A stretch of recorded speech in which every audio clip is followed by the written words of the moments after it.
नमस्कार। छत्तीसगढ़ के बाद हमारे साथ में आपका स्वागत है। मैं हूं आपके साथ ब्रजेश चौकसी और आज बात छत्तीसगढ़ विधानसभा में कानून व्यवस्था पर पक्ष और विपक्ष की रार की। छत्तीसगढ़ विधानसभा में भारतीय जनता पार्टी ने बस्तर और नक्सली प्रभावित क्षेत्रों में हो रही राजनीतिक हत्याओं का मुद्दा जोर शोर से उठाया है। भाजपा विधायक बृजमोहन अग्रवाल ने कहा है कि यह शर्मनाक है कि भाजपा ही नहीं कांग्रेस के भी 18 लोगों की हत्या हुई है। वहीं अजय चंद्रकर ने भी कहा कि सरकार बस्तर की डेमोग्राफी बदल रही है, सरकारी संरक्षण में धर्मांतरण कराया जा रहा है, सरकार टारगेट किलिंग के आधार पर चुनाव लड़ना चाहती है। भाजपा के आरोपों पर पलटवार करते हुए कृषि मंत्री रविंद्र चौबे ने कहा कि कांग्रेस के 34 नेता शहीद हुए, उसके बाद भाजपा की सरकार कैसे बनी। चौबे ने कहा कि हमने भी अपने नेताओं को खोया है, इस बारे में चर्चा करनी चाहिए। ये पूरी बहस उस वक्त शुरू हुई जब भाजपा ने कानून व्यवस्था के मुद्दे पर स्थगन प्रस्ताव लाते हुए चर्चा की मांग की। भाजपा कानून व्यवस्था पर चर्चा पर इतना जोर क्यों दे रही है और कांग्रेस को इस पर आपत्ति क्यों है, यह जानेंगे। लेकिन पहले सुनते हैं इस बारे में भाजपा विधायक बृजमोहन अग्रवाल और संसदीय कार्य मंत्री रविंद्र चौबे का क्या कहना है। और जो महत्वपूर्ण विषय है, हत्याओं का विषय है, नक्सलवाद का विषय है। अगर नक्सलवाद ऐसे ही चलते रहेगा तो अनुपूरक बजट का क्या औचित्य है। तुम कितने भी पैसे खर्च कर दो, लोगों की हत्याएं होती रहेगी। तो अपने सुविधा के अनुसार और नियमों को मोड़ना, क्या राज्यपाल के खिलाफ आप हाईकोर्ट में जाते हैं और उन्हीं राज्यपाल से आप भाषण पढ़वाते हैं? ये कौन सी संसदीय परंपरा है। बस्तर में दंतेवाड़ा जेल ब्रेक हुआ, सैकड़ों नक्सलियों को छोड़ा गया, उसके बाद भारतीय जनता पार्टी की सरकार कैसे बनी। हमारे 34 नेता महेंद्र कर्मा, नंद कुमार पटेल, विद्याचरण शुक्ल जैसे लोग शहादत को प्राप्त हुए, उसके बाद भी भारतीय जनता पार्टी की सरकार कैसे बनी। इसका उत्तर भारतीय जनता पार्टी के पास है। हम लोग भी आरोप लगाते रहे कि वो भी टारगेट किलिंग था, हमने अपने नेताओं को खोया और भारतीय जनता पार्टी उसके बाद हुकूमत में आती रही, तो ये आरोप तो सत्य साबित होते रहा है ना। तो इस बारे में उनको चर्चा करनी चाहिए, केवल नाराबाजी करके कोई उत्तर नहीं लिया जा सकता। तो इस मुद्दे पर चर्चा के लिए हमारे साथ जुड़ गए हैं रविंद्र सिंह भाजपा प्रवक्ता है, अंशुल मिश्रा कांग्रेस प्रवक्ता हैं और अजय चंद्राकर राजनीतिक विश्लेषक। तीनों मेहमानों का बहुत बहुत स्वागत है। तो अंशुल जी, शुरुआत आपसे ही करेंगे। कानून व्यवस्था का मामला है तो चर्चा करा लीजिए।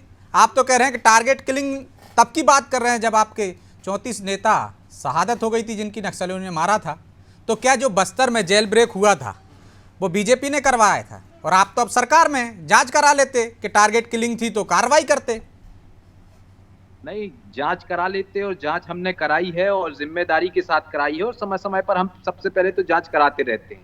आपने एक बहुत इंपॉर्टेंट मुद्दा उठाया कि कानून व्यवस्था पर चर्चा हो जानी चाहिए। बीजेपी यह कहती है और कांग्रेस भी तो यही कह रही है कि कानून व्यवस्था पर चर्चा हो ही जाना चाहिए, लेकिन चर्चा कब से शुरुआत होना चाहिए। अगर हमें एक पेड़ के बारे में पता करना है तो उसकी जड़ तक जाना अति अनिवार्य है, ऐसा हम समझते हैं। तो हम तो यह कहते हैं कि 0 से लेकर आज जितने वर्ष का छत्तीसगढ़ हो चुका है उस पर चर्चा अवश्य होना चाहिए। खाली हंगामा करने से कोई भी चर्चा नहीं होती। आप मेरे से प्रश्न पूछ रहे हैं, मैं उसका जवाब दे रहा हूं, जनता जनार्दन को समझ में आ रहा है।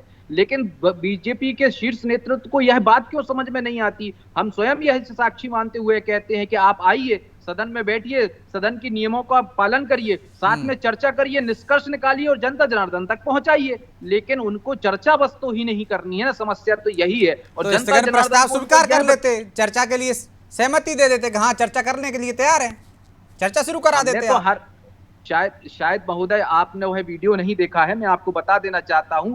कावासी लखमा जी से लेकर सारे वरिष्ठ मंत्री सिर्फ इसी बात से यह कहते रहे, सदन में खड़े होकर यह कहते रहे कि आदरणीय चर्चा करने के लिए एक सिस्टम होता है, उस सिस्टम के तहत आपको यहाँ पर बैठना पड़ेगा, आपस में चर्चा करनी पड़ेगी। आंदोलन करना और नारेबाजी करना, इसमें कौन सी चर्चा होती है। आज तक आजाद हिंदुस्तान में मैंने ऐसी किसी भी प्रकार की चर्चा नहीं देखी। तो यह अच्छा हुआ, बीजेपी का जो चाल चरित्र रीति नीति जो है वो चर्चा के नाम से छद्मवाद की जो राजनीति करते करते वह रह गए हैं, वो कहीं ना कहीं जनता के समक्ष आ गया। हम तो खुद चाहते हैं नक्सलिज्म पर चर्चा होना चाहिए, हम खुद चाहते हैं कि कानून व्यवस्था पर चर्चा होना चाहिए, हम खुद चाहते हैं युवाओं पर चर्चा होना चाहिए, हम खुद चाहते हैं कि महिलाओं पर चर्चा होना चाहिए, लेकिन चर्चा होना चाहिए, नारेबाजी नहीं होना चाहिए। आप नारेबाजी करेंगे तो सदन स्थगित होगा, यह चीज आप बहुत अच्छे से जानते हैं, इसलिए वही पैंतरा उन्होंने अपनाया है महोदय।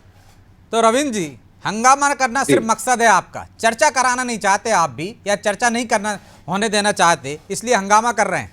क्योंकि यदि चर्चा होगी तो आपके भी पन्ने पलटे जाएंगे, आपके शासनकाल के भी याद किया जाएगा घटनाक्रमों को। जो आप टारगेट किलिंग का आरोप लगा रहे हैं वो आरोप आप पर भी लगेंगे, और आपके समय में ज्यादा बड़ी घटना हुई थी। पहली बात तो यह है कि भारतीय जनता पार्टी हंगामा करना नहीं चाहती। सूरत ही नहीं सीरत भी बदलनी चाहिए, इस बात को समझ लें।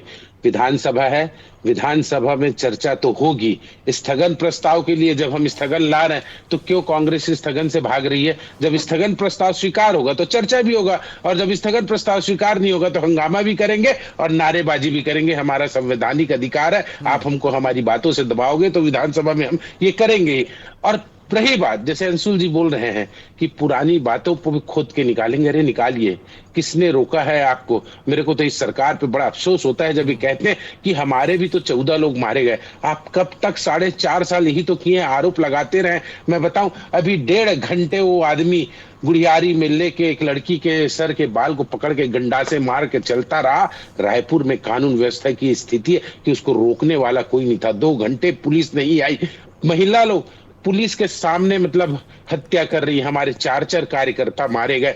आप उखाड़िए ना, दिक्कत क्या है? आप तो अभी हाई कोर्ट गए थे रमन सिंह के विरुद्ध संपत्ति के जांच के लिए, जबकि उस बात के लिए डॉक्टर रमन सिंह ने प्रेस कॉन्फ्रेंस लेके पहले ही कह दिया था कि पूरे जगह हमने दे दिया, फिर भी ये गए, कोर्ट का समय बर्बाद किए। वैसे ही ये 4.5 साल समय बर्बाद कर दिए, केवल आरोप लगाएंगे।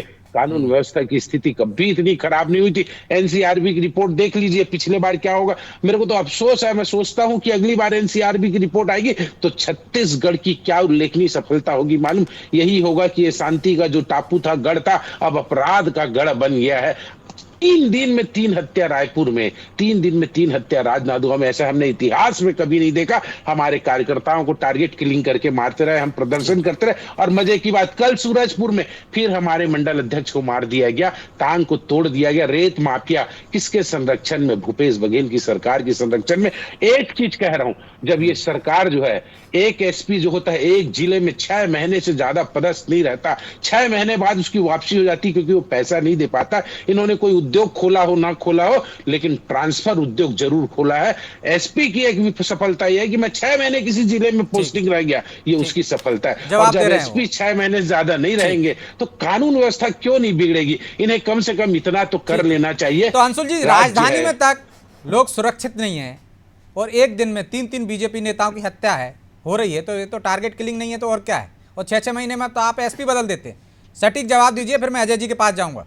मैं बेशक बिल्कुल ऑन पॉइंट जवाब देने का प्रयास करता हूं। इस जगह भी ऑन पॉइंट में जवाब दूंगा कि आदरणीय ने अभी बहुत अच्छा प्रश्न किया कि हमने इस प्रकार का जो दृश्य देख रहे हैं इतिहास में कभी नहीं देखा। तो थोड़ा सा इतिहास में आपको बता देना चाहता हूं कि सीएम हाउस के सामने युवा आते थे, छात्र आते थे, वो अपने ऊपर मिट्टी का तेल डालते थे, आग लगाते थे और सोया जाते थे। इतिहास बताया। सुनिए, धैर्यपूर्वक सुनिए। अरे सुनिए तो लोकतंत्र की हत्या यहां मत करिए। अरे सुनिए ना सर, बिंदुवार तरीके से जवाब दे रहा हूँ, लिख कर बैठा हूँ आपके प्रश्नों को। थोड़ा इतिहास से लेकर पूरा बताऊंगा, एनसीआरबी का डाटा भी बताऊंगा। वो क्या है, मैं सत्यता बोल देता हूँ ना तो आप जैसे बीजेपी प्रवक्ता फड़फड़ाने लगते हैं। ऐसा हुआ है, 7 युवाओं ने जिंदा जल गए। रमन सिंह भी सोते रहे और आप जैसे युवा नेता भी सोते रहे थे। ठीक है, अब मैं बताता हूँ। अरे साहब, क्यों आप परेशान हो रहे हो? सत्यता ही तो बता रहा हूं मैं। अगर मैं झूठ कहूंगा तो आप मुझे बता दीजिए। एनसीआरबी डाटा की आपने बहुत अच्छा एक रिकमेंडेशन दिया कि एनसीआरबी का डाटा अब आने वाला है और अभी आ चुका है। हाल ही का एनसीआरबी का डाटा मैं बता देना चाहता हूं कि 29 राज्यों में छत्तीसगढ़ जो है कानून व्यवस्था के मामले में दूसरे स्थान पर पहुंचा हुआ है। वही बात अलग है। मुख्यमंत्री आदरणीय रमन सिंह जी के मौके पर 17 में मैं रविंद्र जी मैं किसी के बीच में नहीं बोलता हूं, कृपया कर आप कम से कम ब्रजमोहन अग्रवाल, रविंद्र जी आपको मौका मिलेगा ना। रविंद्र जी, आप एक बहुत अच्छे उनका जवाब आ जाने दीजिए, फिर मैं आपके पास आ जाऊंगा। मुझे कंप्लीट करने दें। आप ब्रजमोहन अग्रवाल या राजेश मूणत बनने का प्रयास मत करें, ठीक है? तो एनसीआरबी का डाटा जो सर्वविदित है वह हमने आपको बता दिया। अब तीसरी बात आपने बोला कि जांच करा लीजिए, किसने रोका है नक्सलिज्म का। बहुत अच्छा प्रश्न किया कि आखिर मुझे रोका किसने है, बताता हूं। रोका सिर्फ और सिर्फ केंद्र सरकार ने है। आदरणीय मिश्रा जी की रिपोर्ट को राज्यपाल महोदया के यहाँ सबमिट कौन करता है? आदरणीय मिश्रा जी। और जबकि सीरीज कौन बनाती है? सरकार में। समिति कौन बनती है? सरकार। तो तो मिश्रा जी की जिम्मेदारी क्या होती है कि डाटा को जो प्रस्तुत करना होता है वो जनता जनार्दन के समक्ष और लोकतांत्रिक विधि के अनुसार आदरणीय मुख्यमंत्री जी को सबमिट करना पड़ता है। मैं आपसे बार बार यह पूछ रहा हूं, सीधा प्रश्न कर रहा हूं, सीधा जवाब दे दीजिए कि नक्सलवाद के ऊपर आखिर मिश्रा जी ने राज्यपाल महोदया के यहाँ पर रिपोर्ट क्यों सौंपी, और सौंप दी वो भी ठीक है, आज तक वह प्रचारित क्यों नहीं हुई, प्रतिपादित क्यों नहीं हुई? सारे मीडिया कर्मी, सारे कांग्रेसी, सारे युवा नेता और आपके बीजेपी के कई सारे नेता वहां पर खड़े रहे कि आप हमें रिपोर्ट बता दीजिए। आज दिनांक तक वह रिपोर्ट आज दिनांक तक नहीं आई है। तो मैं आपसे यह पूछना चाहता हूं कि आखिर अंशुल जी, सरकार तो आपकी, आप जांच करा ले, आपको केंद्र सरकार कहां रोक रही? आप जांच कराते ना।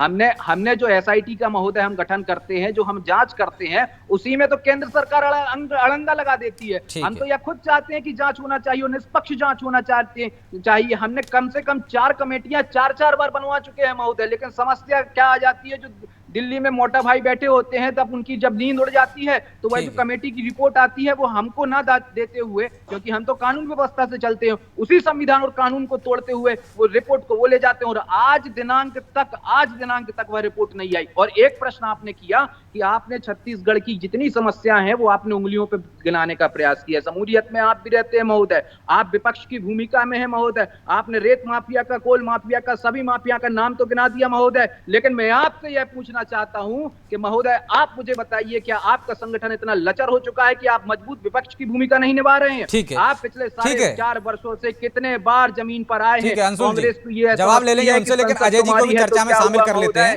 सड़कें आज भी रविंद्र जी से इन तमाम सवालों के जो आपने उठाए हैं उनके जवाब लेंगे कि किस तरह से केंद्र सरकार अड़ंगे लगा रही है, आप एसआईटी बनाते हैं उसमें, लेकिन अजय जी को भी चर्चा में शामिल कर लेते हैं। अजय जी, चुनावी साल है, इसलिए कानून व्यवस्था को मुद्दा बनाया जा रहा है, और दोनों ही, यदि हम सरकार की बात करें तो क्या वो चर्चा से बचना चाहती है, या विपक्ष की बात करें तो क्या सिर्फ उसका मकसद हंगामा करना है, या वाकई में छत्तीसगढ़ में कानून व्यवस्था की स्थिति खराब है?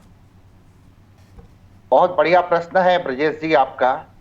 1969 में भारत के लोकसभा में पहली बार विपक्षी दल और विपक्ष के नेता के रूप में सदन में उनको मान्यता दी गई।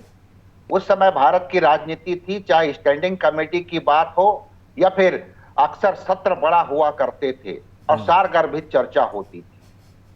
प्रतिपक्ष तैयारी के साथ आता था, नौकरशाही दहशत में रहते थे, सरकार की भी बेहतरीन तैयारी होती थी, और यह देखा जाता था कि विषय कोई मुद्दा के रूप में जनता के सबसे बड़े सदन में न आ जाए। मुझे याद है आज जो स्पीकर हैं डॉक्टर चरणदास महंत जी, अब अविभाजित मध्य प्रदेश में वो स्वयं गृह मंत्रालय की बात है तो गृह मंत्री हुआ करते, और प्रतिपक्ष जब प्रश्न उठाते थे उनकी बातों को सुनते थे, और जो अधिकारी होते थे उनके विरोध में कार्रवाई होती थी। आज बस्तर की बात हो रही, मुझे बस्तर टाइगर याद आ रहे हैं, स्वर्गीय महेंद्र कर्मा जी। महेंद्र कर्मा जी उस समय मध्य प्रदेश विधानसभा में कम्युनिस्ट पार्टी के तरफ से सदन में थे, और सिर्फ 2 सदस्य थे, महेंद्र कर्मा जी और राम लखन शर्मा जी।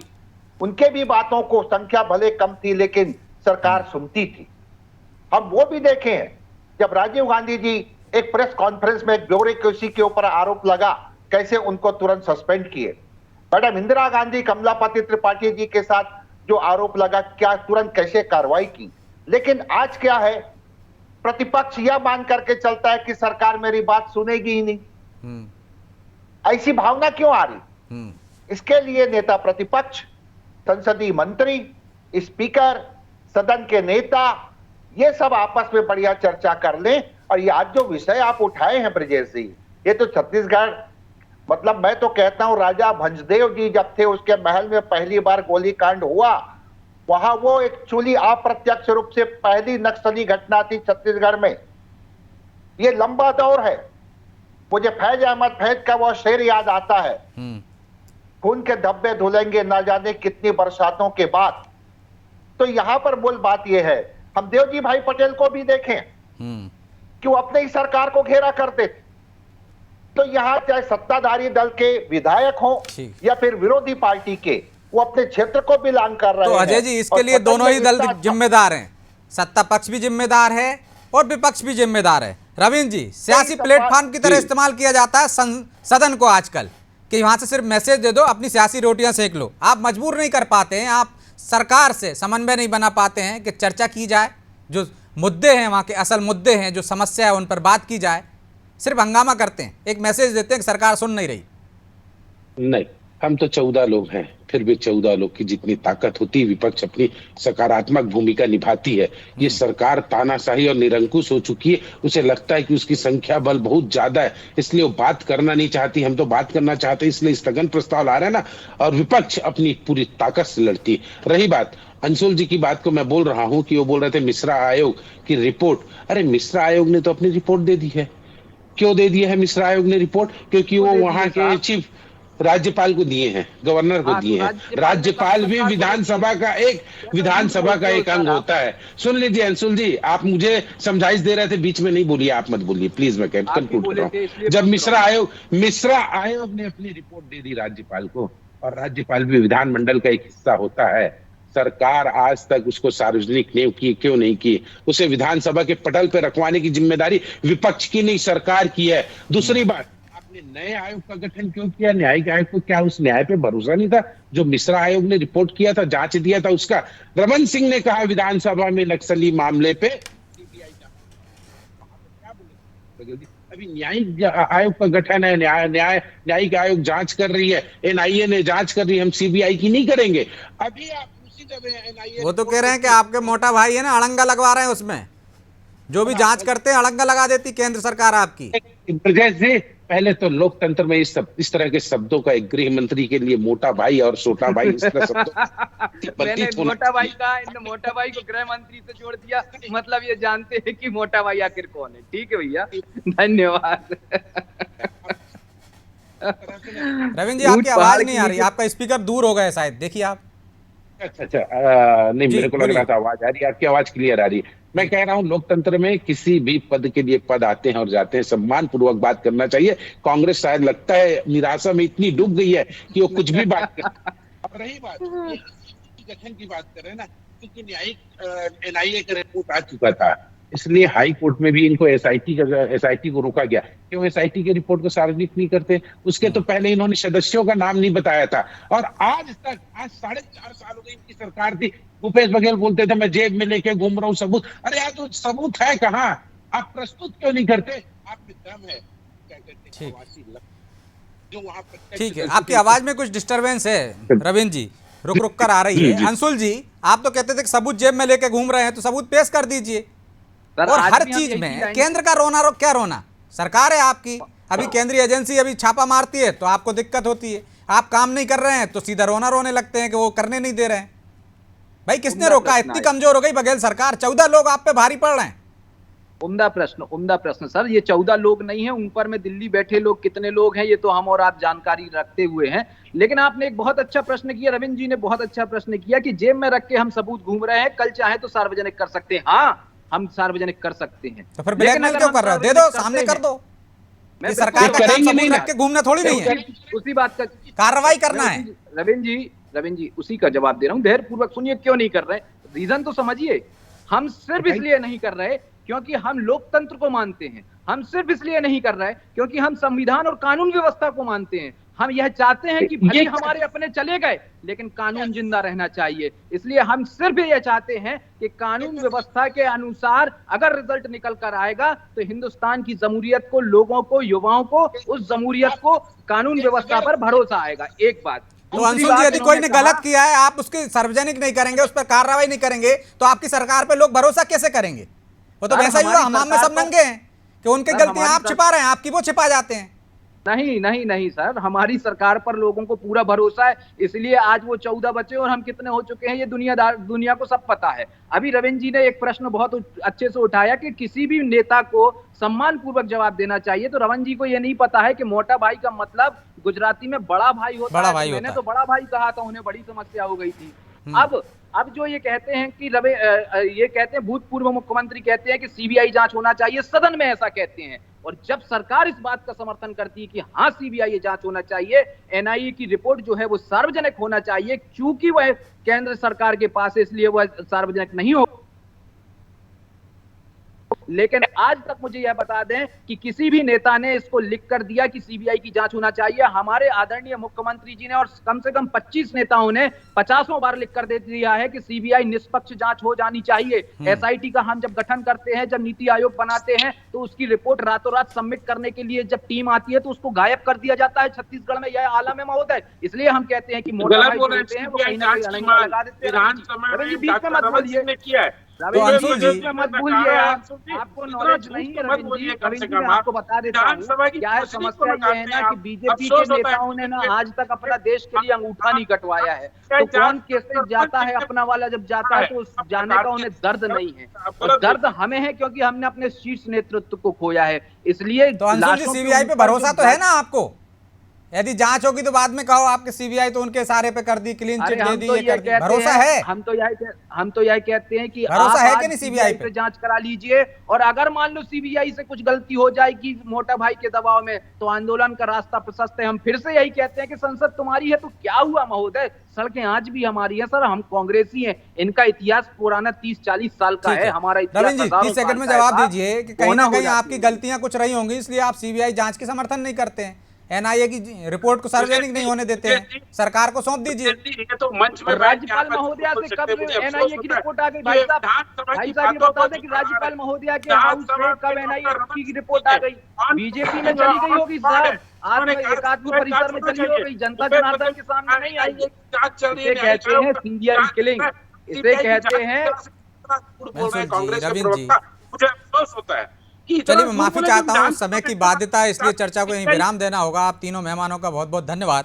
लेकिन जो अजय जी ने बात कही है कि अब सदन का वैसा उपयोग नहीं होता है, सरकारों से सवाल उस तरीके से तथ्यों के साथ नहीं पूछे जाते, उस तरह से नौकरशाही डरती नहीं है, उसकी वजह है कहीं ना कहीं विपक्ष भी कमज़ोर हुआ है, तथ्यों की कमी के साथ हाजिर होता है और सरकार भी चर्चाओं से भागती नजर आती है। लेकिन जो असल मुद्दे हैं, जनता से जुड़े मुद्दे हैं, निश्चित तौर पर सदन में उन पर चर्चा होना चाहिए और उनसे कुछ समस्याओं का समाधान होना चाहिए, ऐसे उपाय तलाशे जाना चाहिए, ऐसा कानून बनना चाहिए। जो काम संसद का है, विधायिका का है, वो काम ईमानदारी से होना चाहिए। लेकिन आजकल जिस तरह से बैठकों का दौर कम होने लगा है, बैठकें कम होने लगी हैं, चर्चा की जगह हंगामे होने लगे हैं, उससे तो कम से कम लोकतंत्र में जो उसकी भूमिका है, सदन की जो भूमिका है, वो सही से निर्वहन होते नहीं दिख रही। उम्मीद है राजनीतिक दल और राजनेता इस पर विचार करेंगे। छत्तीसगढ़ की बात हमारे साथ में आज इतना ही। मुझे दीजिए इजाज़त और आप देखते रहिए अनादि टीवी। नमस्कार।